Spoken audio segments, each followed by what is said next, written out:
दोस्तों, एक बार फिर से हमारे YouTube चैनल में पारंपरिक कहानियों में आपका स्वागत है। आइए हम आपको एक अच्छी कहानी सुनाते हैं। सीता स्वयंवर में राजा जनक ने राजा दशरथ को निमंत्रण क्यों नहीं भेजा। तो आइए इस कहानी को पूरा सुनिए। जनकपुरी में जब सीता स्वयंवर का आयोजन हुआ तो राजा जनक ने देश विदेश के राजाओं को निमंत्रित किया, सबको उस स्वयंवर के लिए बुलाया, परंतु राजा दशरथ या अयोध्या के किसी व्यक्ति को स्वयंवर का निमंत्रण नहीं दिया। इसका कारण कोई आपसी बैर नहीं था, बल्कि एक ऐसी घटना थी जिससे राजा जनक को डर था कि कहीं फिर से वही हुआ तो क्या होगा। क्यों निमंत्रण नहीं दिया राजा जनक ने राजा दशरथ को?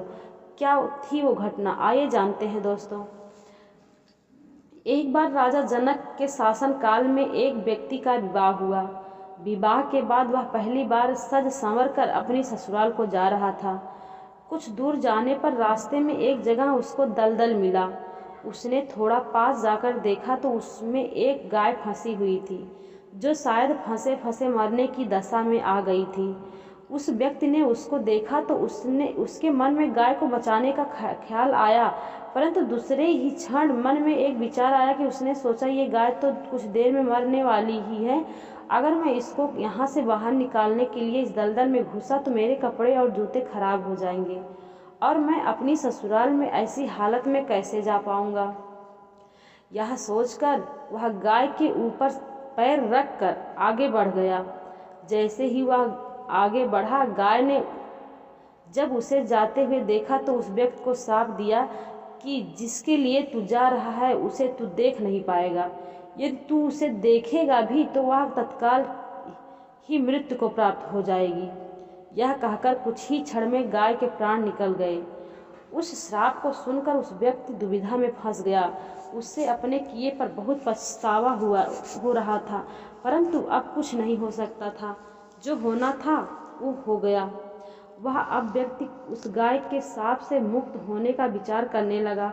मन में बहुत बड़ा बोझ लिए वह ससुराल पहुंचा। वहां पहुंचकर वह दरवाजे के बाहर ही बैठ गया और यह विचार करने लगा कि अगर मेरी नज़र मेरी पत्नी पर पड़ गई तो क्या होगा। कुछ समय बाद परिवार के अन्य सदस्यों ने उसे घर के अंदर चलने का अनुरोध किया, किंतु वह नहीं गया। रास्ते में जो घटना घटी हुई थी उसके बारे में भी किसी को नहीं बताया। उसके दिमाग में तो गाय के द्वारा दिया श्राप बार बार गूंज रहा था। जब उसकी पत्नी को उसके घर के अंदर न आने की बात पता चली तो उसने अपने घर वालों से कहा कि चलो मैं ही चलकर उन्हें घर के अंदर लेकर आती हूँ। पत्नी ने जब जाकर उससे कहा कि आप घर के अंदर क्यों नहीं आ रहे हो और मैं भी बोल रही हूँ, उसे सुनकर भी मेरे सामने होते हुए भी मेरी ओर क्यों नहीं देख रहे हो। वह व्यक्ति अपनी पत्नी की बात सुनने पर भी चुप रहा। काफी अनुरोध करने के बाद उसने रास्ते में घटित सारा वृतांत कह सुनाया।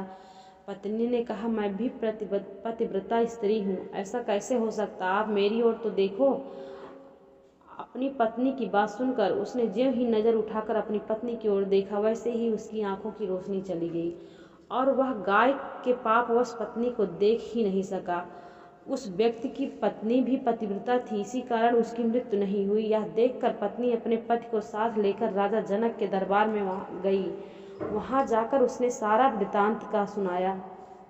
जनक ने राज्य के सभी विद्वानों को सभा में बुलाकर समस्या बताई। उन्होंने अपने दरबार में बैठे हुए ब्राह्मण को कहा, हे ब्राह्मण देव, गौ श्राप से निवृत्त का कोई सटीक उपाय हो तो बताएं।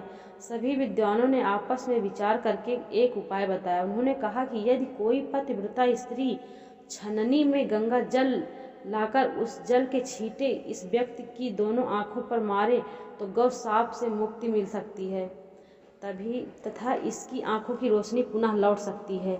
राजा ने पहले अपने महल के अंदर की सारानियां सहित सभी स्त्रियों से पूछा तो राजा को सभी के पतिव्रता होने में संदेह की सूचना मिली। ऐसा सुनकर राजा जनक चिंतित हो गए। तब उन्होंने आसपास के सभी राजाओं को सूचना पहुंचाई।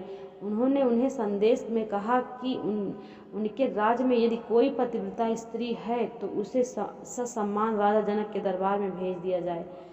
जब यह सूचना अयोध्या के राजा दशरथ को मिली तो उन्होंने पहले अपनी सभी रानियों से पूछा। प्रत्येक रानी का यही उत्तर था कि राजमहल तो क्या, आप राज्य की किसी भी महिला, यहाँ तक कि झाड़ू लगाने वाली ही क्यों ना हो, उसे भी पतिव्रता ही पाएंगे। राजा दशरथ को इस समय अपने राज्य की महिलाओं पर आश्चर्य हुआ और उन्होंने अपने राज्य की सबसे निम्न मानी जाने वाली सफाई करने वाली को बुलाया। उस महिला से राजा दशरथ ने सम्मान पूर्वक पतिव्रता होने के बारे में पूछा तो उस महिला ने स्वीकृत में सिर हिला दिया। तब राजा ने यह दिखाने के लिए कि अयोध्या का राज सबसे उत्तम है, उस महिला को ही राज सम्मान के साथ जनकपुर को भेज दिया। राजा जनक ने उस महिला का पूर्ण राजसी ठाट बाट से स्वागत का व सम्मान किया। तब राजा ने उस महिला को समस्या बताई, साथ ही ब्राह्मणों द्वारा जो उपाय बताया गया था वो भी बताया। महिला ने राजा को उस कार्य को करने की स्वीकृति दे दी। अगले दिन महिला छलनी लेकर गंगा किनारे गई। वहां पहुंचकर उसने प्रार्थना की, हे गंगा माता, यदि मैं पूर्ण पतिव्रता हूँ, यदि मैंने अपने तन और मन से अपने पति को ही परमेश्वर माना है, तो गंगा जल की एक बूंद भी छलनी से नीचे नहीं गिरनी चाहिए। ऐसी प्रार्थना करके जब उसने गंगा जल को छलनी में भरा तो जल की एक बूंद भी नीचे नहीं गिरी। यह पवित्र गंगा जल कहीं रास्ते में छलक कर नीचे न गिर जाए, यह सोचकर उसने थोड़ा सा गंगा जल नदी में ही गिरा दिया और पानी से भरी छलनी को लेकर राज दरबार में आ पहुंची। राजा और दरबार में उपस्थित सभी नर नारी यह दृश्य देखकर आश्चर्यचकित रह गए। तब उस महिला को ही उस व्यक्ति की आंखों पर छींट मारने का अनुरोध किया। उस व्यक्ति की आंखों पर मारे त्यों जैसे ही छींट मारे त्यों ही उसकी आंखों की रोशनी वापस आ गई।